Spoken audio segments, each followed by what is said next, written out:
A desire is an awareness of something we lack or need to make life more enjoyable. Desires always have some personal gain in view. The greater the anticipated gain, the more intense the desire. There is no really unselfish desire. Even when our desire is for another, we are still seeking to gratify desire.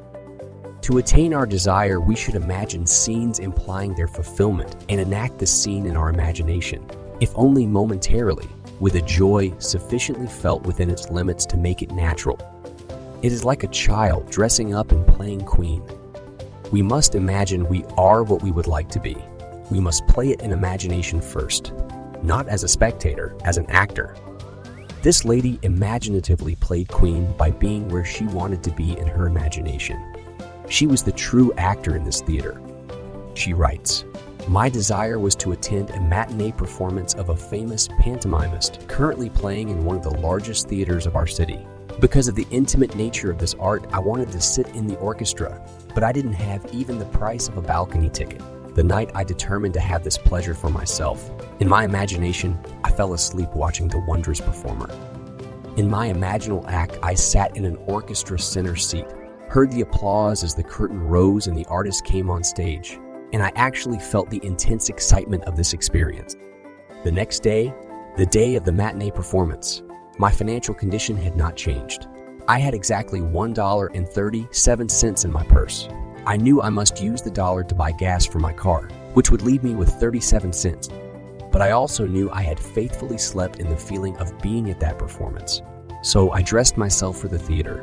While changing articles from one purse to another, I found a dollar bill and 45 cents in change hidden in the pocket of my upper purse. I grinned to myself, realizing that gasoline money had been given to me. So would the balance of my theater ticket be given to me. Gaily, I finished dressing and left for the theater. Standing before the ticket window, my confidence dwindled as I gazed at the prices and saw $3.75 for orchestra seats.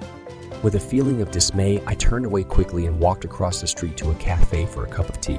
I had spent 16 cents on my tea before I remembered seeing the price of balcony seats on the ticket window list. Hurriedly, I counted my change and found I had $1.66 left. Running back to the theater, I bought the cheapest seat available, which cost $1.55. With 1 dime left in my purse, I went through the entrance and the usher tore my ticket in half, saying, "Upstairs left, please."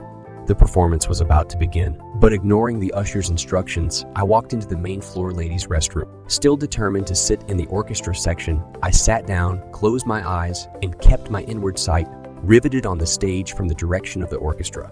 At that moment, a group of women walked into the restroom, all talking at once. But I heard only one conversation as a woman speaking to her companion said, "But I waited and waited until the last moment." Then she called and said she couldn't make it. I would have given her ticket away, but it's too late now. Not realizing it, I handed the usher both tickets and he tore them in half before I could stop him. I almost laughed aloud. Getting up, I walked over to this lady and asked if I might use the extra ticket she had instead of the balcony seat I had bought. She was charming and kindly invited me to join her party. The ticket she handed me was for the orchestra section, center seat, 6 rows from the stage. I sat in that seat only moments before the curtain rose on a performance I had witnessed the night before from that seat. In my imagination,